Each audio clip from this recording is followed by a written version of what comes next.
యోహాను సువార్త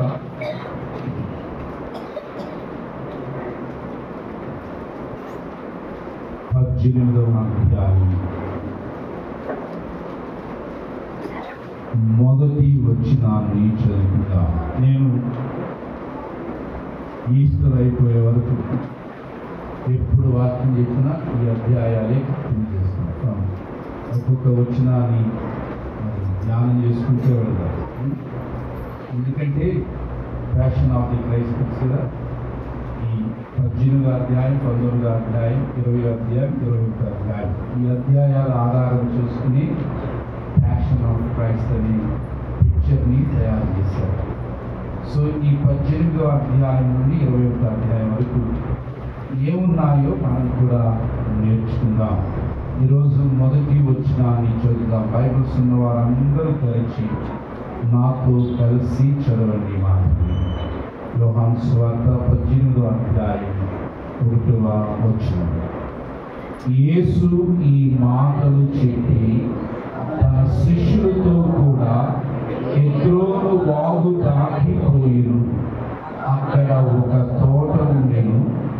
దానిలోనికి ఆయన తన శిష్యులతో కూడా వెళ్ళాను. చిన్న మాట ప్రార్థన చేసుకున్నాను. జీవగల తండ్రి, ఈ దినము నుండి ఆత్మీయ సిద్ధపాటు దిద్దుబాటు కూడికలుగా 40 దినాల పాటు ప్రతిదినం 3 పూటలు కలుసుకుని మీ మందిరావరణంలో వాక్యం చేత హెచ్చరించబడుతూ ప్రార్థనలో గడపాలని, అనేక విషయాలను విజ్ఞాపన చేయాలని ఆశపడి ఈ 40 దినాలు ఏర్పాటు చేసుకున్నాం. మరి కొందరు ఉపవాసాలు కూడా ఉంటున్నారని వింటున్నాం.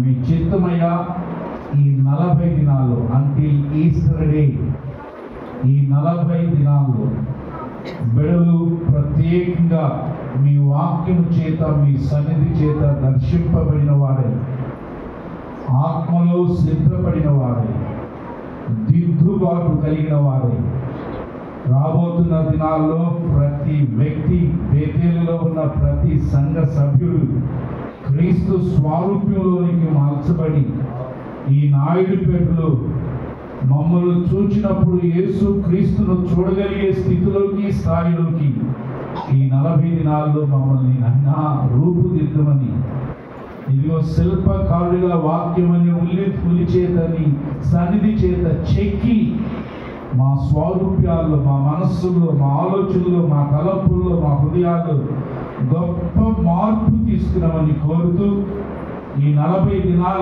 ప్రార్థనలు వ్యర్థం కాక అనేక అద్భుతాలు, ఆశ్చర్యాలు సంఘములు మా ప్రియుల కుటుంబాల్లో జరగటానికి సహాయం చేయమని కోరుతూ రాత్రి కొద్ది మాటలు, నీ మాటలు ధ్యానిస్తుండగా మా అందరితో మాట్లాడమని యేసు నామములో అడుగుచున్నాము తండ్రి, ఆమేన్. ఈ చదవబడిన లేఖన భాగంలో ఒక్క మాటని నేను ఈ రాత్రి మీకు జ్ఞాపకం చేస్తాను. అన్ని మాటలు చెప్పలేను కానీ, ఎందుకంటే చాలా డీటెయిల్డ్గా వెళ్తాను ప్రతి వచ్చిన, అందుకని ఒక్క మాటని నేను మీకు చెప్తాను. మరొకసారి ఆ వచనాన్ని చదువుకుందామా? 18వ అధ్యాయం 1వ వచనం యోహాను సువార్తలో, యేసు ఈ మాటలు చెప్పి తన శిష్యులతో కూడా కెద్రోను వాగు దాటి పోయెను. అక్కడ ఒక తోట ఉండెను. దానిలోనికి ఆయన తన శిష్యులతో కూడా వెళ్ళాను. రాత్రి ఆ వచనములో దాటిపోయెను అనే మాటని జ్ఞాపకం చేస్తారు. దాటిపోయెను. యోహాను సువార్తలో ఈ మాట 3 సార్లు వాడుంటాడు. యోహాను సువార్తలో ఈ మాట 3 సార్లు వాడాడు. ఈ రాత్రి మనం ఏవి దాటిపోవాలో, ఎందుకంటే యేసు క్రీస్తు ప్రభువుని గురించి మనం చాలా క్లియర్గా చూస్తున్నాం. ఆయన కెద్రోను వాగు దాటి పోయెను. గెత్సేమనే తోటలోనికి వెళ్ళటానికి, గెత్సేమనే తోటలో ప్రార్థనలో సిద్ధపడటానికి, గెత్సేమనే తోటలో ప్రభు చిత్తానికి తను తాను అప్పగించుకోవడానికి, సో గెత్సేమనే తోటలోనికి ప్రవేశించడానికి యేసుక్రీస్తు ప్రభు ఏం చేశారట? కెద్రోను వాగు దాటిపోయెను.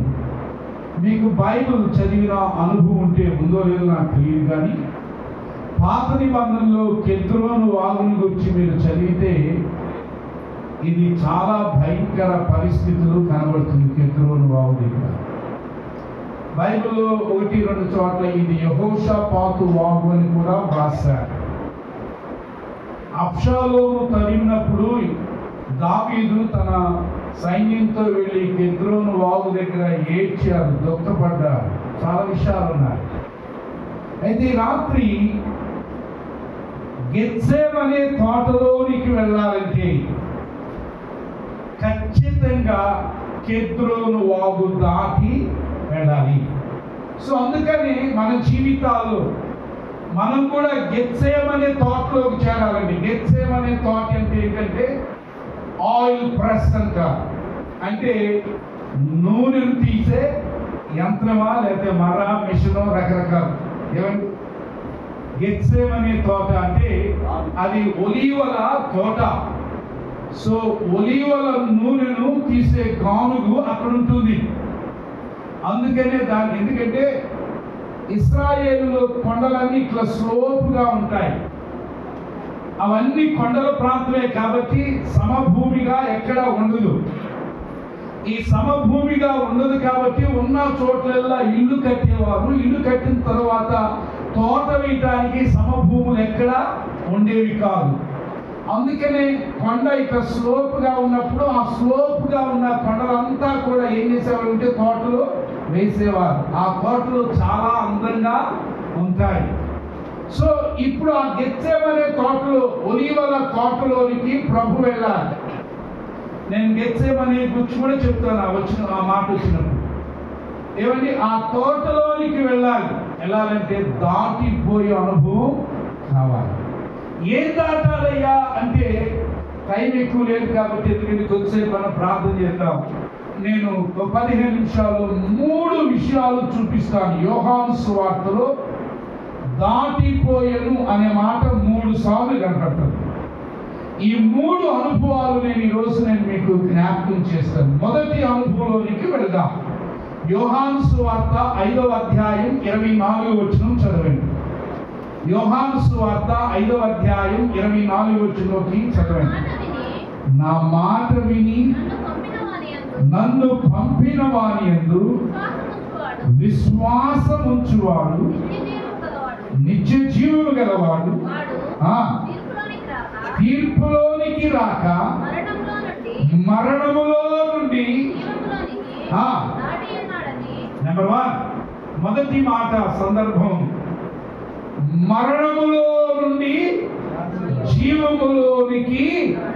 సో ఈ రాత్రి మొదటి అనుభవం ఏం దాటాలయ్యా అంటే మరణములో నుండి జీవములోనికి దాటాలి. మీకు అర్థమవుతుందా? ఎక్కడ దాటాలట? మరణములో నుండి. ఎందుకంటే ఈ మాట చాలా జాగ్రత్తగా, జన్మతః కర్మతః మనం ఎవరిని? పాపం వల్ల వచ్చు జీవితం మరణం. అది మామూలు మరణం కాదు. అగ్ని గంధకములతో మండుచున్న గుండం. ప్రకటన గ్రంథంలో ఉన్నాడు, ఇది 2వ మరణం. అక్కడ అగ్ని ఆరదు, పురుగు చావదు. బై బర్త్ ఏమండి, మన జన్మను బట్టి, మన క్రియను బట్టి మనం పాపులని అన్నది చాలా స్పష్టత మనకుంది. అందుకే బైబిల్ చెప్పింది ఏ భేదము లేదు, అందరూ పాపము చేసి దేవుడు అనుగ్రహించిన మహిమను ఏంటంటే వాళ్ళు కోల్పోయిన మహిమ ఏంటి అంటే they last the eternal life, నిత్య జీవాన్ని కోల్పోయారు. సో ఈ సాయంకాల సమయంలో ప్రియ అన్నలారా, అక్కలారా, తమ్ముళ్ళారా, చెల్లిలారా, మరణములో నుండి జీవములోనికి దాటి అనుభవం మన జీవితాలకి రావాలి. ఎప్పుడు వస్తుంది అంటే మరణానికి కారణమైన పాపాన్ని మనం విడిచిపెట్టినప్పుడు then only we are able to go into the eternity. మీకు అర్థమవుతుందా? ఈ మరణాన్ని దాటి జీవములోనికి వెళ్ళాలంటే మరణానికి కారణమైన, అదే కదా రోమిలికి రాసిన పత్రిక 6:23 ఏమంటాడు? ఏమంటే పాపం వల్ల వచ్చు జీతం మరణం అంటాడు. ప్రియులారా, మనకి ఈ యాకోబు పత్రికలో 1:17 ఎవరు చెప్తారు? చదువుకుంటాం, వాళ్ళకి గిఫ్ట్ ఇస్తారు. యాకోబు పత్రిక 1:17 ఇంకా దురాశ,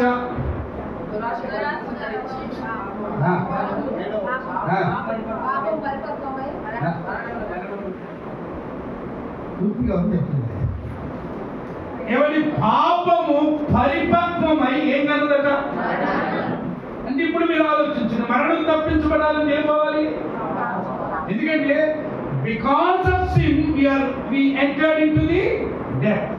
అందుకని అక్కడ అంటాడు మరణములో నుండి జీవములోనికి దాటి అనుభవం మన విశ్వాస జీవితంలో మనకి కావాలి. మరణములో నుండి జీవములోనికి దాటాలంటే జన్మతః కర్మతః పాపిగా ఉన్న మనం ఏం చేయాలో తెలుసండి? అక్కడ 3 అనుభవాలు కనబడతాయి ఆ వచనంలో. 1 పాపమును విడిచిపెట్టాలి, 2 యేసుక్రీస్తుని విశ్వసించాలి, 3 యేసయ్య మాటలు వినాలి. ఈ 3 అనుభవాలు కలిగితే మనం ఎక్కడికి వెళ్తా ఉంటాం? మరణంలో ఉంది జీవం. సో గెత్సేమనే చూడాలంటే, గెత్సేమనే అనుభవం రావాలంటే ఏమండి? ఆయిల్ ప్రెస్ అంటే అక్కడ ఉన్న ఆయిల్ ఉందే, ఒలివ నూనె అభిషేకానికి వాడతారు, ఒలివ నూనె స్వస్థత కొరకు వాడతారు, ఒలివ నూనె ఆ సందర్భం వచ్చినప్పుడు చాలా విషయాలు చెప్తాను నేను. అయితే ప్రియులారా, ఆ కార్యాలన్నీ మన జీవితాల్లో జరగాలంటే ఆ మరణంలో నుండి జీవంలోనికి దాటాలి. ఎప్పుడు దాటామయ్యంటే పాపాన్ని విడిచిపెట్టాలి, యేసయ్యని విశ్వసించాలి, యేసయ్య మాట.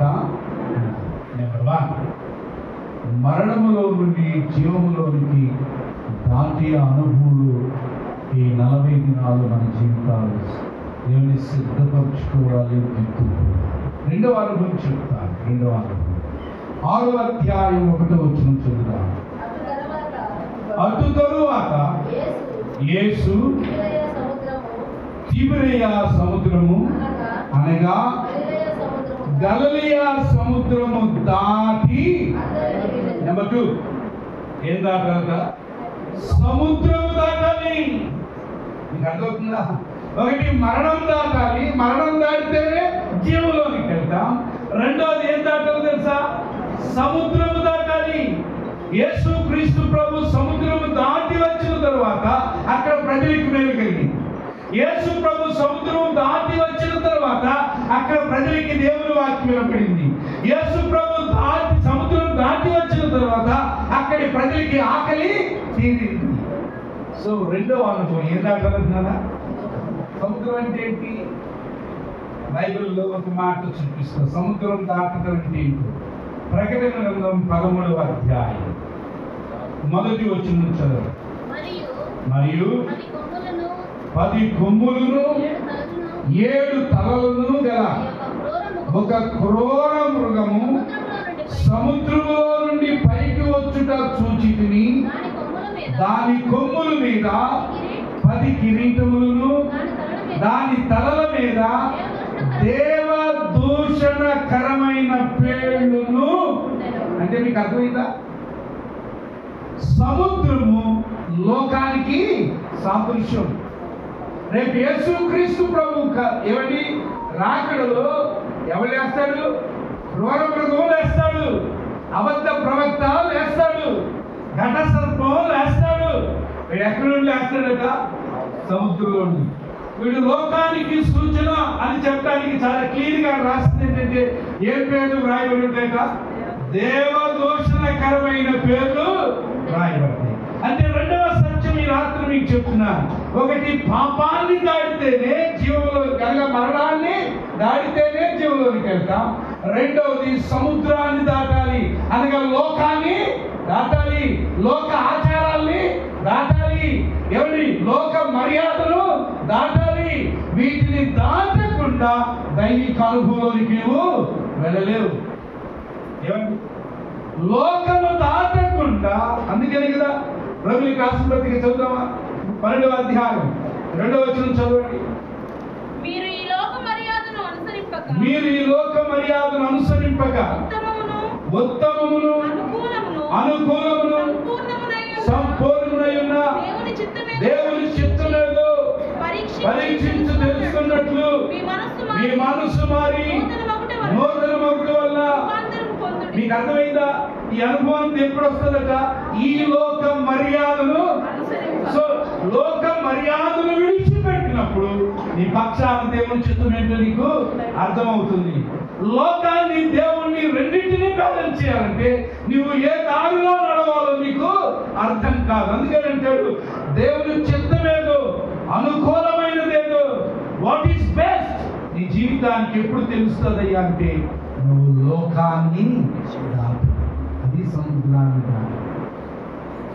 You should cross the world. పిల్లరా, ఈ రాత్రి నేను మీరు ఏమనుకున్నా పర్లే జ్ఞాపకం చేయాలనుకుంటుంది. ఏదో కొత్త ఫ్యాషన్లు వచ్చి నీ పెళ్లి పసుపు వేసుకోవడం, ఏమండి పసుపులు దంచడం, హాస్టల్లో సైతం చేస్తున్నట్టు. That's not our culture. అది రక్షించబడిన విశ్వాస విధానం కాదు. నువ్వు ఏ కార్యం జరిగినా ప్రభువుకు మహిమకరంగా ఉంటేనే నీ జీవితానికి వేరు ఉంటుంది.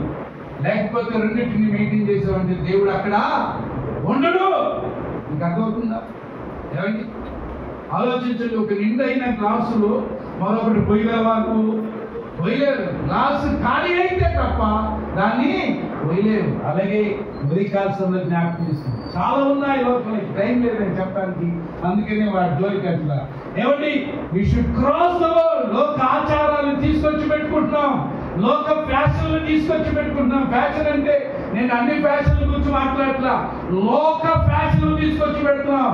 మన మన మన విధానాలు చాలా ఉన్నాయి. వాక్యానుసారంగా ఏమండి మీకు తెలియదేమో, వాక్యానుసారంగా నువ్వు చేయగలిగితే your program will be a best program, your program will be a peaceful program, your program will be attractive program. ఏదో డ్రెస్ వేసుకునో, రంగులు మారుస్తున్నో, రంగులు చదువుకుంటున్నో, ఆర్పాటాలు చేస్తేనో అదే అనుకుంటున్నారేమో. ఒక్కసారి follow the example of God. దేవుని వాక్యానుసారంగా ఒకసారి చేసి చూడండి, అది మీ జీవితానికి ఎంత. అందుకని అంటాడు రెండవ అనుభవం ఏం చేయాలంటే మనం దేవుని దీవెనలోకి వెళ్ళాలంటే, ఏమండి నిత్య జీవంలోకి వెళ్ళాలంటే మరణాన్ని దాటాలి, పాపాన్ని దాటాలి. ఏమండి దేవుని దీవెనలోకి వెళ్ళాలంటే లోకాన్ని. మూడో విషయాన్ని చెప్తాను ఇప్పుడు. 18వ అధ్యాయం 1వ విషయం.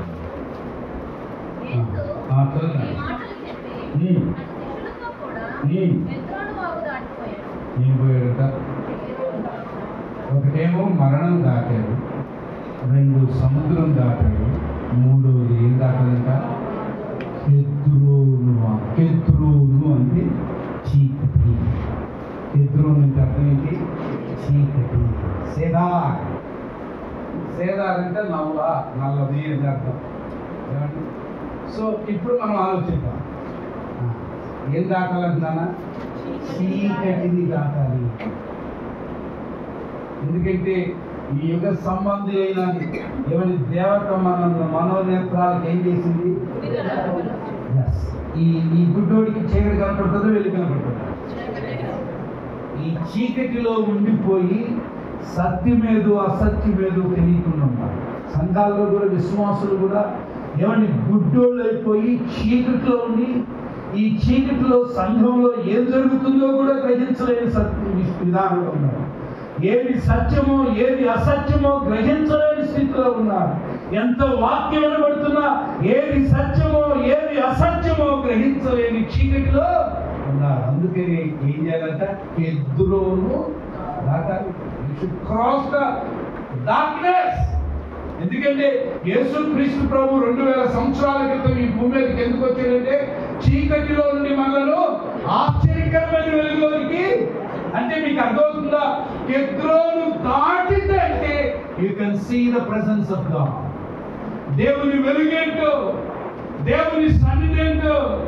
అందుకేనంటే నేను లోకమునకు వెలుగును, నన్ను వెంబడించువాడు చీకటిలో కాక జీవపు వెలుగులోనికి వస్తాడు.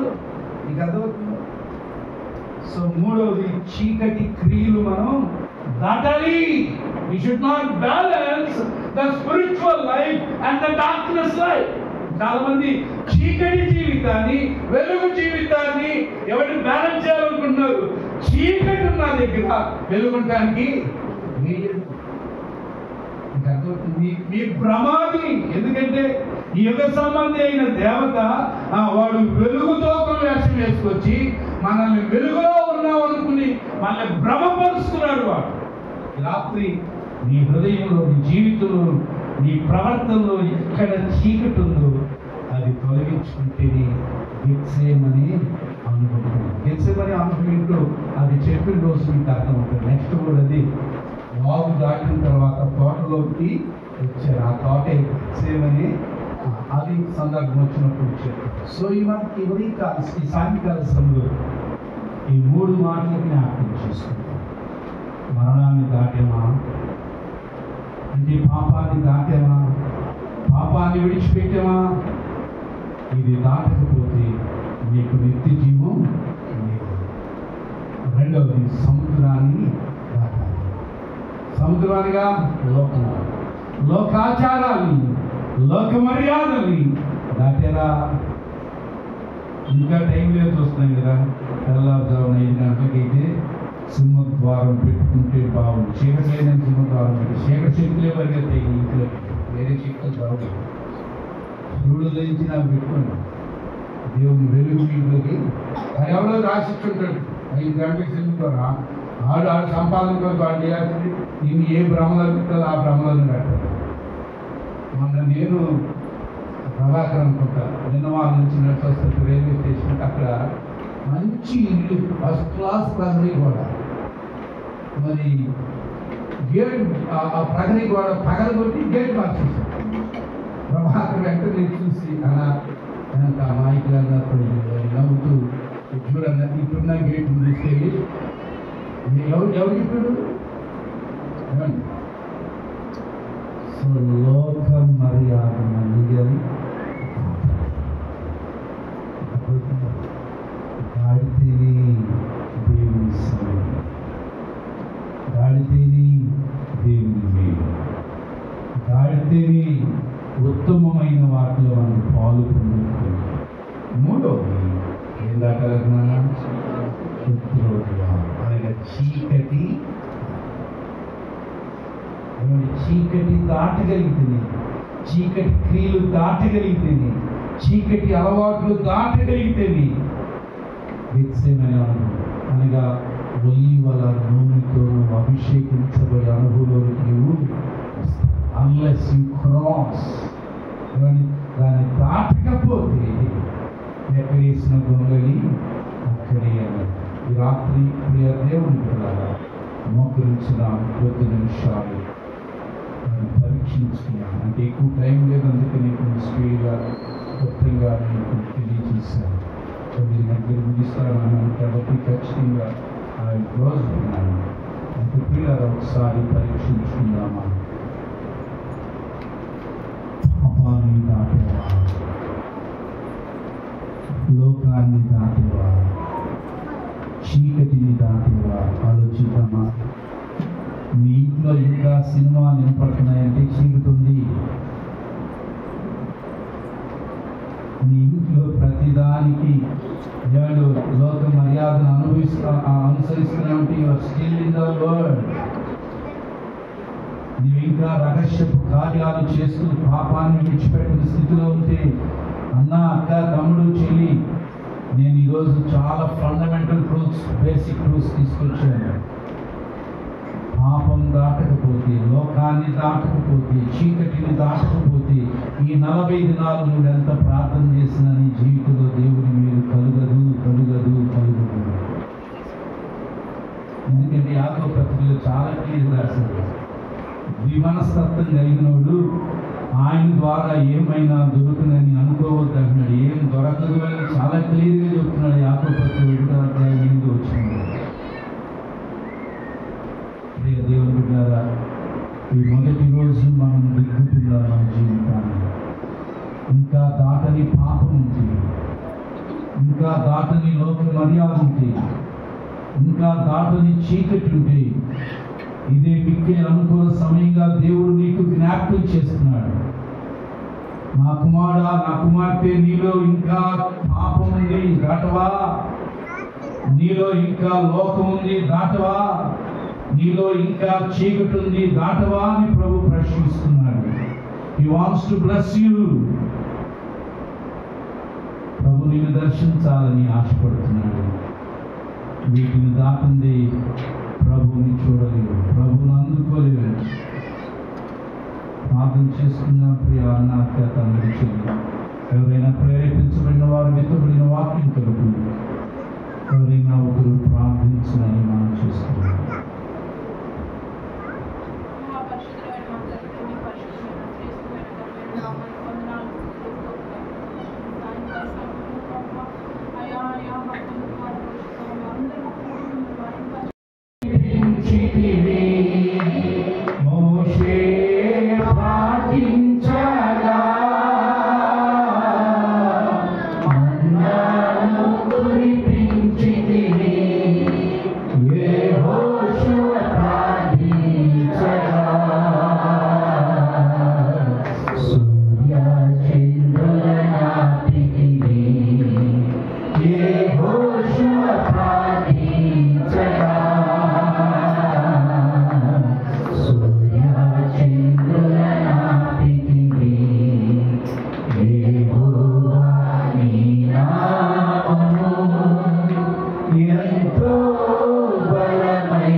ప్రార్థించినప్పుడు జరిగిన కార్యాలు, యెహోషువ ప్రార్థించినప్పుడు జరిగిన కార్యాలు మన వ్యక్తిగత జీవితంలో, సంఘ జీవితాల్లో దేవుడు తప్పక చేస్తాడని నమ్మి ప్రతిసేపు ప్రార్థనలోనికి వెళ్దాం. మొదటిగా మన పరిచర్య కొరకు, మన మందిరం కొరకు, అనుబంధంగా ఉన్న మందిరాల కొరకు ప్రార్థన చేద్దాం. ఈ పరిచర్యని నూతన ఉజ్జీవంతో ప్రభు నింపునట్లు ప్రార్థించేద్దాం. ఈ పరిచర్యని ఇంకా అనేకమైన నూతన కుటుంబాలతో, ఆత్మలతో ప్రభు నింపునట్లు ప్రార్థించేద్దాం. ఈ పరిచర్యకి ఈ సంవత్సరంలో జరిగే ప్రతి కార్యక్రమం చక్కగా జరగడానికి కావాల్సిన ఆర్థిక సమృద్ధించినట్లు ప్రార్థించేద్దాం. ప్రతి అవసరతను, అక్కరతను తీర్చినట్లు ప్రార్థించేద్దాం. పరిచర్యలో